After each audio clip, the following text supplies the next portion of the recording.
Good evening, everyone. Tonight we have our community hot seat and we have Councillor Andrew Moulding, which I'm extremely excited to be interviewing tonight. So thank you so much for joining us here in Waffle. It's an honour to have you with us. I will try and live up to Matt. I know Matt normally does the interviews and he does it very, very well, but I will try my best to live up to his professional way of doing it tonight. Well, thank you very much for inviting me. Oh, you're very welcome. And I'm always pleased to come in here because it's a bit special for Axminster. Yeah, sure.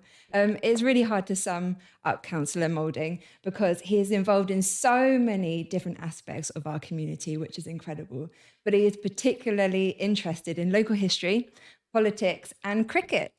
So whether you know Andrew or not, whether you've heard of him in our town or it's your first time seeing him here tonight, this is your chance to put Mr. Moulding on the spot and leave your questions on the chat, and Si will pick up any questions that you have for Andrew Moulding tonight and share them across this evening. So first of all, Andrew, thank you so much for just what you've done for Waffle. I remember meeting you a couple of years ago and I remember calling you up saying, Andrew, help us. And we had problems with the planning down at the old place, but I remember when I was speaking to you, you were so calm, you were so peaceful, and you really helped us so much. So one, just thank you for your support towards Waffle. You've been incredible support, silently, but also publicly. You've really helped us. So we really appreciate you so much. So whilst we're waiting for questions to come in tonight, we've got a first question that we want to ask you. And it's a bit of a new one. Usually we ask people, what are you drinking and how are you drinking it? But we are great believers, Andrew, of that you can judge a man by what's in his fridge. So we want your top 3 fridge fillers, please. Well, I have to say, I love food. And so it's not a problem for me to answer your question. And the thing that I just cannot resist, first and foremost, cheese. Oh, yes. I just love I'm right there with you. And it can be any cheese, really. It can be cheddar cheese or the really smelly ones or Edam or Cheshire or anything. Yep. And I just love cheese. Yep. So that's my number 1. Okay. And alongside cheese, and I'm more of a savoury person than a sweet person, although I very much like fruit. But so we've always got fruit, and we nearly always have fruit as a dessert in our house. My second choice would be eggs. Eggs. Because I'm an egg man, really. Okay. And I love eggs in any form, whether it's scrambled, poached, fried. And I particularly like egg sandwiches. Okay. And so if I went into a restaurant and there was a choice, it could be smoked salmon or crab sandwiches or whatever, I choose egg. Okay. We'll have to start putting egg on our menu at Waffle. Yes, there you go. And my third choice, and this is a compliment to my dear wife, is because, and particularly during the lockdown, it's been an opportunity, hasn't it, to try out new things because you're sort of stuck in the house. And so she's been trying out masses of new menus. And so always when she does a menu, they're usually for 4 or 6, but there's only 2 of us. So there's always some leftovers. Oh, brilliant. And so the leftovers are in the fridge. So you get that lovely meal, not just the first day, but the second day. Fantastic. Or in the freezer. What's your favourite meal that she's made you during this lockdown that's been new? Oh, dear. I wouldn't like to say, really. Any failures? I mean, yesterday, for instance, she did a dish which was... it was cauliflower and cheese, so the cheese was there. Yeah. But it was also in pasta, and it had some sauces with it as well. So it was flavoursome. Nice. I'm not a great fan of cauliflower or broccoli or any of those sorts of things, but as long as you can bring the flavour out with some nice spices, and that was particularly good. Do you like to cook at all? I don't cook no. at all, but I could because I'm a methodical person. So if I've got a book that tells me what to do, it's like DIY, really. I'm pretty hopeless at DIY. But if I've got the book and I follow it through, then I can do it. Okay. So I wouldn't be stuck, because if anything happened to my dear lady and I had to cook for myself, I would do it because I could just read out of the recipe book and away I go. Brilliant. Yeah, that's a good way. Yeah, that's it. So your family has an extremely strong connection in this community, which I've been learning about, and I've absolutely loved reading about your family and the history here in Axminster. And we've loved reading your Moulding memories in the Nub News for Axminster. I also can't believe how many organisations you support and are a part of within this community. And it's amazing to see. And one that really struck out to me was you are president of the Axminster Musical Theatre. Yes. That's amazing. Do you play an instrument or? No, I mean, musical theatre is, it used to be Axminster Operatic Society, so it was always opera. And I'm a pretty poor old singer, really. One of my great friends, Frank Rowe, used to say, your singing is terrible, but you're all right for singing in pubs. And I love singing in pubs. Rude songs sometimes, but I do that. And but the amazing thing is about opera, I've never really been in the Operatic Society, but when I was 16, this same man, Frank Rowe, he was president of Axminster Operatic Society, and they were desperate for men in the chorus. And so he said to a group of us young lads, now look, boys, I can tell you this, we are short of men in the Operatic Society, but there are two good reasons why you should come along and join in. One is the girls in the ladies' chorus are gorgeous. And number two, there's a barrel of beer down below stage. So that was an opera called The Vagabond King. Oh, wow. And these vagabonds would be milling around stage. And our very first call on the very first night was when the king of the vagabonds was there with all his troop. And we were called archers. And we were a group, we were supposed to round up all these vagabonds. And the captain of the archers was a lovely man called Jack Gill, who used to have the sweet shop across the road. And dear old Jack Gill was, as I say, captain of the archers. And the first call was when the vagabonds say, look out, here come the archers. And it wasn't the archers. It was poor old Jack Gill all by himself, because us boys were downstairs on the beer. No. And we missed our very first curtain call on the very first night. Oh my goodness. Yeah. How did that go down? Not very well. No, I bet it didn't. So that was my first instance. But then I suppose about 10, 12, 15 years ago, my son, my eldest son, was in the operatic, and he was in the chorus, and he took leads occasionally. And I was sort of invited to come along and be, I think, initially vice president. And then the vice president decided to leave or finished or whatever. In fact, it might have been John Jeffrey. Dear old John Jeffrey was president at one time. And I took over from him, and I've been president of the what is now Axminster Musical Theatre. Goodness, so you And went I've loved from it. drunk in the cellar to now Absolutely. president. Exactly. What Not a good. story. So could you tell us a couple of facts or stories about this community that perhaps maybe not a lot of people will know tonight and be aware of? Well, I don't know about the community, but as you know, in Moulding's memories, I've been talking about some of the places in the town and the building work that our company did for many years. And one of those instances was right below, almost below where I'm sat now, or next door, because next door to here is what was Midland Bank. And Midland Bank is now Morton's Chemists.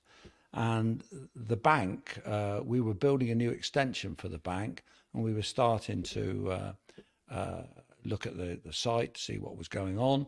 And the following evening, there was a uproar, police all over the place, because there was an attempted break-in at the back of the bank where there were inch-thick iron bars, and these two criminals had stolen some oxyacetylene cutting gear from Axvale Engineering, which is down where Axminster Tools are now. They brought the stuff up behind the bank via the old Bell Hotel yard, and they cut through these iron bars, or tried to. They obviously got or gave up, or they got disturbed or whatever. But ironically, when we had to go around the following day and make sure that everything was secure, there were masses of bank officials there and so on to say, what are we going to do? What are we going to do? There was a break-in. And we happened to look at underneath the window where they were trying to break in was some loose concrete slabs which you could literally put your foot into, and they would have slid Wow. straight down what was the old coal chute, because the old boiler room was below the bank. The boiler room had been converted to the bank vault, and so one kick of their boot on this concrete slab, they'd have been straight down in the vault, and they would have had the lot. Oh my goodness, they were so close. Yeah, very close. So close. Yeah. Not a lot of people know what you've done, I think, within our community. I think it's been so great reading in the Nub News about what you've done and the things that you've built here. I was shocked. I couldn't quite believe it. Can you just tell us a bit about what you've built around here that not a lot of people may know? I mean, one of the first buildings that I was aware of really was the Axminster Vicarage it is now. Because when I was about 15, 16, at school holidays, I was always looking for something to do. So it was, why not come and work for the firm, be a builder's labourer, which I was. And the first job was Axminster Vicarage. Oh, wow. And so worked on there. Which was an interesting building because it had what is called finlock gutters. It was quite a new thing, and it was a concrete slab shaped to form a gutter, and it became the fascia board, gutter, and wall plate for the structure all in one. Goodness. And it was a brand new feature, but it didn't work. No. They leaked everywhere. Everywhere that had finlock gutters all had to be lined, usually with some sort of tar or asphalt to stop them leaking. And that building's got finlock gutters. And I've got a feeling they've been taken off since. But they were originally built with those. That was my first. Yeah. And I also remember working on the skittle alley for the Axminster Inn. Really? That was another one that we built. That was an early one. That's amazing. And that one, we built a lot of skittle alleys. We built a skittle alley for the Millway pub. Oh, yeah. Because you wouldn't remember the Millway pub, but out at Millway Rise, where just beyond First Avenue, Palmer's, the brewers, had built a fabulous new pub there. Wow. And unfortunately, it was going for about 15 or 20 years. Unfortunately, it just didn't do the business it needed, and Palmer's decided to knock it down and sell it for development, which they did. And so we built a skittle alley out there. We built the pub, actually. Wow. And we built a really nice skittle alley at the Cotley Inn at Wanbrook, out near Chard. That was a nice alley, that one. We're still specialists in skittle alleys. Could teach us a thing or two about maybe. it. Have you ever played Skittles? Yeah, we have. We've got a group of friends that we've gone to pubs and played Skittles. We've loved it. Very competitive, though. It's great fun, though, to do with a group of people, for sure. So every community has their characters. Could you tell us a few of your favourite characters from the past or indeed the future? Yeah. You gave me a hint that you were going to ask about characters. And I do remember quite a number. And I have to mention my dear friend John Jeffrey, because I'm not only going to mention John Jeffrey, but I'm going to mention his father. And his father was Lord Jeff. Oh, wow. Lord Jeff of Duckingstool Bridge. Wow. What because a name. Lord Jeff was the boss of Norrington's, which were agricultural engineering company that were based down at the bottom of Castle Hill near Duckingstool Bridge. And of course, Duckingstool Bridge was exactly as the word implies, because there were always women, I don't know why, but women were seen as being witches, and they were put into a basket on the end of a length of timber, I suppose, in those days, and they were lowered into the river, into the Leat, which was alongside and led into the River Axe, and they were lowered into that water, quite deep just there. And apparently, if they went into the water and they died because they drowned, they were obviously a witch. Oh, goodness. And if they were managed to survive, they were still reckoned to be a witch. Oh, wow. Because they're witchly powers that stop them Goodness dying. me, so either So way. they were condemned Yeah. either way. Oh, Yeah. dear. And so Lord Jeff was a character, and he was involved in lots of organisations in the town, like the Chamber of Commerce, and he was to do with the various operatic societies and so on. And he was old school and loved the old time music hall. Do you remember old time music hall? I don't suppose you do. And it was real sort of rumpty tumpty sort of music. But he would always, if there was a party or an event, he would always dress up in his old music hall gear. Wow. And he was a lovely chap. And his son John was born within 3 days of me. I was born on the 7th of June 1946, and John, I believe, was born on the 3rd or 4th of June 1946. So we went to school together. Oh, we grew wow. up together. So you're good friends. And we're good friends.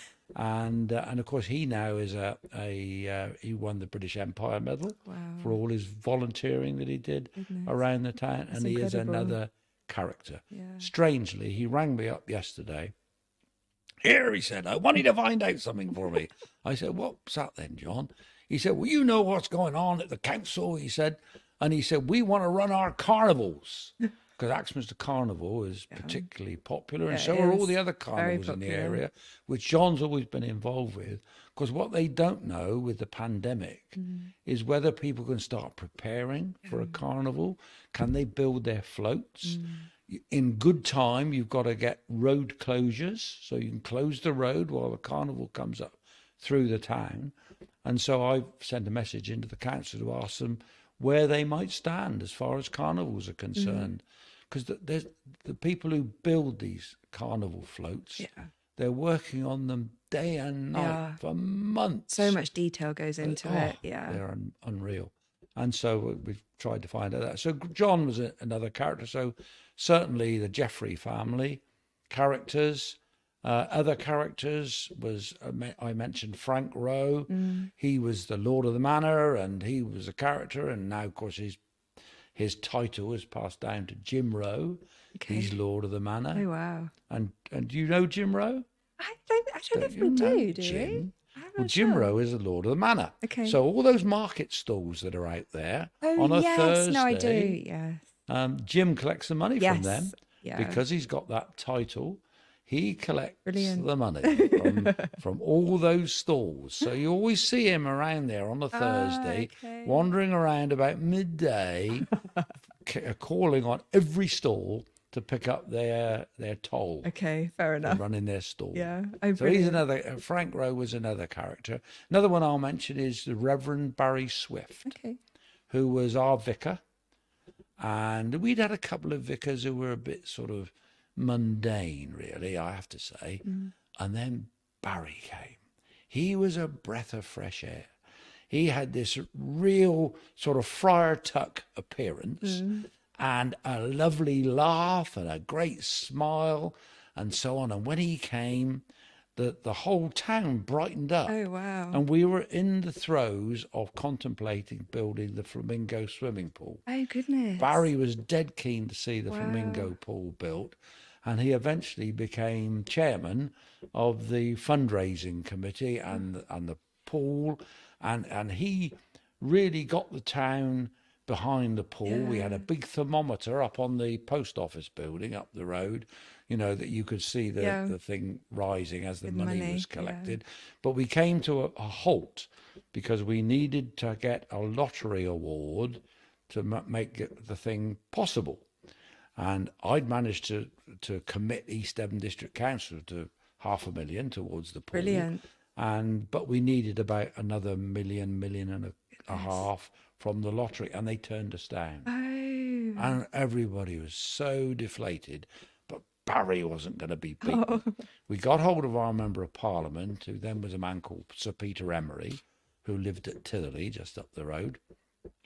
And Sir Peter Emery joined us, together with Barry Swift in the front, with a great march through the town. Oh, we want the money for the swimming pool. Oh, brilliant. And all the television got behind really? it and so wow. on. And they all saw this great campaign to get the money.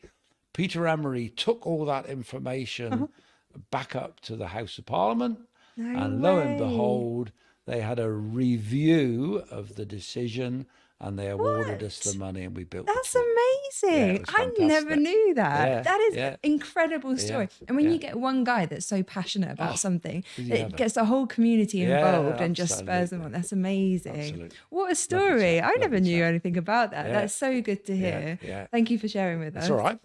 Before I hand over to Si, just to ask you some questions Yeah. from the community, I have one last question that I want to ask you. So your background is construction, and we both we often talk about here about building community. Yeah. How exactly do you build a community, and how does your political role come into that? Well, I suppose building a community is, and Si will know because he was at the town council meeting last night, and there was a real sort of sense of energy, really, about Axminster. And I don't know if you remember, you probably do, opposite your Waffle House, where the church notice board is, if they haven't got a sign to put on there, they put one which says Axminster, the home of community spirit. What a great board. And that's always what it is. A town isn't always talked about construction. A town isn't about buildings. A town's about the people. Yeah. And it's the people who live in that town That's so good. who work towards the sort of aspects of the town that we all need to see. And for instance, totally locally, have done a brilliant job in promoting our unique individual shops, and obviously promoting the work that's been done in this building by Axminster Property to enable you to have the Waffle House here, and the other interesting shops that are coming here to Axminster, and so that to me is what the community is all about. I'd always thought that if I won the lottery, I would, and this is a little bit about buildings, I would buy what was the old post office, which is now the sorting office, Okay. adjacent to the Webster's Garage site, because that site is sort of unique. It's right in the heart of the town, and it could be. I've been involved in the early stages of the development of Cranbrook near Exeter. Oh, wow. And as Cranbrook's developed, they are just at the start of building the Cranbrook Town Centre. And during that small period of time, only probably 9 or 10 years, the idea of what a town centre actually will look like in the 21st century is different, isn't it? All of a sudden. It isn't about Tesco's or Morrison's or Sainsbury's or whatever. It's about a sense of community, and it's a meeting place. And that's what I want the Webster's site to be. A meeting place where you can get access from South Street, which you'd need by knocking down that old post office building, and you'll be able to get to it from South Street, from Silver Street up by the side of the Heritage Centre. Okay, yeah. You can get to it obviously from Chard Street, opposite the George, or Lime Street rather, opposite the George, and also you could get to it from by River Cottage. Okay, yeah. Through where Simmons and Sansom's are, and so you've got all accesses to that central meeting place where you could have entertainment, you could have concerts, open air concerts there, you could have open air markets there, be a bit of rivalry to Jim Rowe and his market. Competition doesn't hurt anybody, does it? And you could really do something. And I know Graham Barton is keen to do something with Webster's, which involves that sort of idea, where you have a circle of unique shops around it. You probably have some residential accommodation above it, but the central core of it would be a meeting place where people get together. There could be little cafes and bars and so on, and I'd love to see music in there Yeah. somewhere or another. Yeah, that's a Be great good. dream to have. Yeah. I think that would be amazing if we Yeah. could make something like that happen. And it is about the people Yeah, as well, definitely. which you're very right about. Yeah. Sai, have we got any questions from the community tonight? Yeah, we have. We've had quite a few questions. Oh, really? And yeah, What a people. surprise. Yeah, got a fair few people watching you, and you've got such a nice way of talking, and it's very gentle. So it's very easy to listen to. Oh dear. Right. We've had a array of questions from different age groups, and one of the questions we've had from one of our younger listeners is, have you got any update on the skate park development? Ah, yes. Oh, good question. I mean, it's been something that we've tried to develop, and initially the site was identified at Cloakham, and so about 15 years ago we raised the money and built a skate park at Cloakham, which at the time seemed okay, but it was outdated in next to no time, because what everybody now wants is a concrete skate park with flowing sort of concrete shapes and so on. It's vandal proof, and it would be absolutely brilliant for Axminster. But unfortunately, the site where it is currently, or was, down at Cloakham, is out of the way, and we had trouble with vandalism and potential drug taking and so on there. So we decided it wasn't in the right position. So we've identified a site on council-owned land near Moorway Rise, and we're currently talking with the council about developing that site and incorporating a lovely flowing concrete skate park on that site. Oh, cool. So that's where we are. Oh, with that great. at the moment. Yeah. Brilliant. Nice. Yeah. That's good. Yep. Hopefully, Josh, that helps kind of giving a bit of an update. Yeah. Do you have any memories about this building, Trinity House? Do you have any stories relating to here? Well, I remember it as Bakers, F.W. Baker, who were they were outfitters, and it was a shop where we had gents and ladies' clothes here. It was run by two gentlemen called Les Spore, and for the life of me, I'm just trying to remember the name of the other guy. But they were lovely guys, and they ran it until they sold it to Fields. Okay, yeah. And Fields were based in Sidmouth and also based here. And this part of Fields was, I think, rented. They were tenants here. And so when their tenancy came towards the end, they decided they would look to sell the building. So it closed as Trinity House and was then thankfully acquired by Axminster Property, who developed it. But I'm trying to remember stories about it. Our company did a lot of work here, generally maintenance work, and worked with the people who from Fields, who are lovely people to deal with, and of course they still run their shop in Sidmouth and run it very well. Yeah, brilliant. But it was always a good shop. There were two main shops in Axminster. So that was Baker's, which was here, and Dawkins, which was the shop up on Chard Street. Okay. That was a big department store run by another character of Axminster, a lady called Emmy Shepherd. Oh, wow. And Emmy Shepherd always wore hats. Oh, really? Always had hats, and she always called everybody my dear. Oh, Yes, my dear. yeah. So, Brilliant. But she was another who was always involved with the Chamber of Trade. She was always involved with the carnival. She was called the Carnival Queen Mother. Yeah. So she was always involved with carnival. And that shop, Dawkins, was for a kid.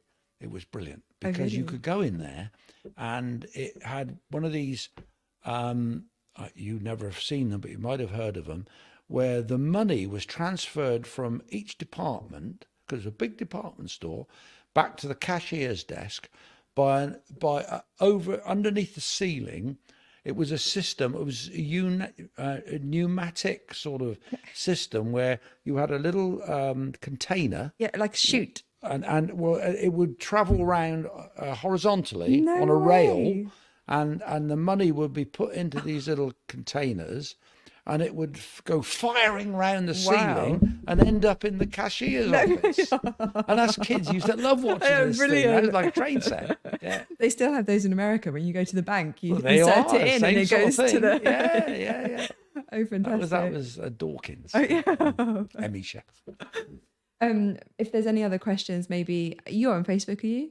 Yes. Maybe you can just jump on and answer them a bit yeah, later if okay. you're happy to. Yeah, I've that. just got a couple of more questions before we Alright. end, because it's been great chatting, but Yeah. we've already spoken for 30 minutes. It's gone by so quickly. Yeah. So I've got two questions I want to ask you. So with many past memories about this community, I'm interested to hear what you think the future looks like for our community, particularly given the challenges of the past year. Yeah, I think, like I said earlier, Axminster is the home of community spirit. Always been a town where if there's a good cause, people get behind it. Yeah. And we've seen that with our hospital, which, you'd love to see it opening again. But we had, I remember, we needed a new X-ray department. And the whole town got behind it. And lo and behold, we had a new X-ray department. And that's one element of Axminster Hospital, which is still operating. And as I said before, the swimming pool project, everybody wanted to see that thermometer rise and get the money for the flamingo pool. And so the future is good because of that community spirit and because of people. And if people get together like they have through things like Totally Locally and the project that you've developed here, and I wish you every success, because the whole concept of Waffle House is, yes, you provide these delicious waffles. As I say, I love my food. But at the same time, you give the community the opportunity to engage with each other and to come in here and use the facilities for computers and all those sorts of things, and to chat. And that's good, isn't it? If people talk, I mean, it's like council work, really. If we have our arguments, but if people get together and talk, it's amazing what can come out of that. Oh, isn't yeah, it? definitely. It really is. Thank you for sharing that. We always like to end with the question, Andrew, if you could do one thing to make your community a better place, what would it be? Well, I did mention, didn't I, about if I won the lottery, I'd develop the post office site. But also, of course, sport has always been my love. Yes, cricket. So, well, not just cricket. I was more of a footballer than a cricketer. Really? Yeah. Okay. When I was a younger lad, I played football for a team called Gloucester City, who were a Southern League team. I never made the first team, but they were a professional club. And then I left and moved to Birmingham, played football there for a team called the Saints. And we were nothing like Saints. We were the dirtiest team that ever could live. Oh, dear. But we were a good side. We were run by a chap called Alan Deacon, who played for Aston Villa, and I enjoyed that. But we get back to your question. Really, I just love to see everybody in the town engage with something that helps their health. And health and welfare is a huge thing, and sport has an amazing part to play in that. And if we can get more children active, more whatever it is, whether it's walking, running, or playing sport, and I know Si is involved with sport, and I think when I was a kid, it was always the fact that you knew that if there was any trouble in the town, it wasn't kids that played sport. Oh, really? Because they had something better to do. Oh, goodness. Okay. If they wanted to play football or cricket or gymnasium or whatever, they weren't going to get involved in the sort of vandalism and the ne'er-do-wells of the town. And so more and more people, if you get them engaged with sport, they won't be causing you any trouble. And it's also the good for your town will be mental better. health. Mental health, brilliant. For sure. Absolutely. Yeah, that's really good. Yeah, I think sport can help with your mental health, physical health. It's been proven as well so much Yeah, at the moment. So absolutely. yeah, Yeah, maybe something yeah. with sport that would help change. And I live in Musbury, and I'm very fortunate that we live right in the middle of the countryside, and there are so many during the COVID lockdown. We discovered public footpaths we just didn't know Yeah. existed, and we've explored them, you know, Yeah. and the views and lovely walks alongside the River Axe as we've been out towards Whitford and so on. Beautiful, but and again, it's exercise every day. My wife and I have been taking exercise because we're normally playing golf. Oh, You know, I okay. play golf at Yeah, Lyme you Regis, can't and at the I moment, love can my you? golf. Yeah. 29th of March is the first day we're going to Oh, I bet you get can't back wait. to golf. 3 weeks yesterday, I should be on the golf Are you going to be course. there on the day? Are you? Yeah. Yeah. Oh, brilliant. Yeah. I think lockdown has definitely proven to us to slow down and find what really matters to us more. Yeah. And people are going out and walking and cycling and they are. running more. And I've even seen things that I've never seen. And I've been living down in the West Country for over 20 years, and I never knew that place existed. But this lockdown has been able to slow you down, and you get out and experience what's Absolutely. around us. Yeah. And we live in such a beautiful area so anyway. lucky. Yeah, we're Yeah. so blessed to be down here don't think about during it. lockdown. Before we end, please would you just tell that story about, you wrote about it on the Nub News, about when you were doing construction and you were digging the foundations of the organ.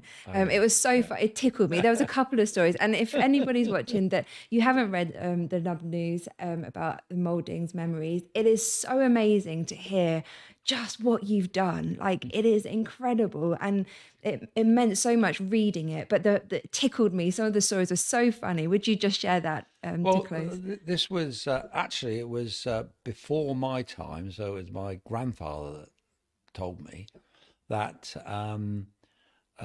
we were excavating for the new organ. I think it's the organ that's there in the church now. Really? Is And it? they're heavy old things, Goodness, organs. So the yeah. foundations were pretty extensive and very deep. Yeah. So we had to dig down. I suppose that the foundations went down about 2.5, 3 meters, I expect, something like that. So when the men were working, digging, which was, they're pretty well all done by hand in those days, when they were down there digging, they were down below, their heads were even below ground level. And as they were digging down there, they discovered a couple of skulls and some bones. And one of our employees at that time, during the lunch break, he would go to the local hostelry and knock down a couple of ciders. So, I mean, that was the way they were in those days. When they had their lunch break, it was into the local boozer. And so he went in and had his couple of ciders. And when he came back after lunch, on the end of a broomstick, one of these guys had stuck one of these skulls and waggled it on the end of the broomstick and went, boo! And this chap who'd had his couple of ciders, he just ran down the road, helter-skelter, and didn't come back for a couple of days. It was an apparition. Oh, wow. And I will say, and I did say in the Nub News, that we did inform the vicar, and of course all the church ecclesiastical people were in there very quickly because they wanted to try and see what these skulls were all about. It could have been from the old Battle of Brunenburg, Who knows? or whatever, which took place in Axminster, and so I don't know what happened to the skulls, whether they got saved and archived somewhere, but I can imagine this guy appearing, and of course the excavation was low, and so this broomstick with the skull on the top of it waggling around Scared him off. it scared him off very much. So Didn't want to come back. No, he didn't want to come back. Oh, well, thank you so much, That's all Andrew, right, for Sophie. tonight. We really appreciate you coming in. And I think just hearing about your history, your family's history, your fingerprints are all over Axminster, and the passion that you have for this community really shows. But thank you for everything that you're doing for right, Axminster, silently, behind closed doors, in public. We really, really appreciate it and what you've done for Waffle as well. So thanks for coming in tonight. Thank you for I hope inviting me. everybody's Been very enjoyed listening to you, and we'll see you in a couple of weeks' time. We've had a good old chat. We have indeed. Yeah. Thank you, Andrew. Thank you.